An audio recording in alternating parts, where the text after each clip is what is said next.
ওরা অস্ত্র হাতে নিয়ে যুদ্ধ করতে আসবে। শোনেন, আমরা করতে হইলে এইখান থেকে পয়সা উঠান, আর যারা মন্ত্রী মিনিস্টার আসন বিদেশ তারাকে বলেন পয়সা দিবার জন্য, আমরাও পয়সা দিব। আমরা অস্ত্র কিনতে হবে, আমরা যুদ্ধ করতে হবে মাঠে।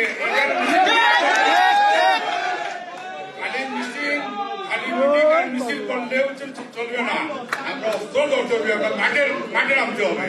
এরা ইউরোপের মাটিতে বসে অস্ত্র হাতে যুদ্ধ করার কথা বলতেছে, আর প্রফেসর ইউনূসের সরকার ঘুমায়। এই সব কয়টারে আন্তর্জাতিক সন্ত্রাসবাদের অভিযোগে আটক কইরা বাংলাদেশে ডিপোর্ট করার কাজ করতে হবে।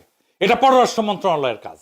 প্রফেসর ইউনূসের সরকারকে বলতে হবে কিসের প্রেম এদের সাথে, এই টেরোরিস্টদের সাথে। আপনাদেরই তো লন্ডনে এরা অপমান করতে আসে, কারণ মনে করে আপনারা দুর্বল। একজন ভালসুন পররাষ্ট্র উপদেষ্টা রাখিছেন, মাইয়ার বাচ্চা সামলাইতে ওনারা আমেরিকা যায় বসে থাকতে হয় মাঝে মাঝে। পারবেন না তে বসে আছেন কেন মিয়া? প্রতিরোধ শুধু কথার কথা না, রাষ্ট্র নির্মাণ শুধু কথার কথা না, এটা রাষ্ট্র নির্মাণ একটা সিরিয়াস কাজ। যেখানেই ফ্যাসিস্ট আওয়ামী লীগ, ওখানেই হোলসেল জয় বাংলা করে দিতে হবে তাদেরকে, সেটা দেশে হোক আর দেশের বাইরে হোক।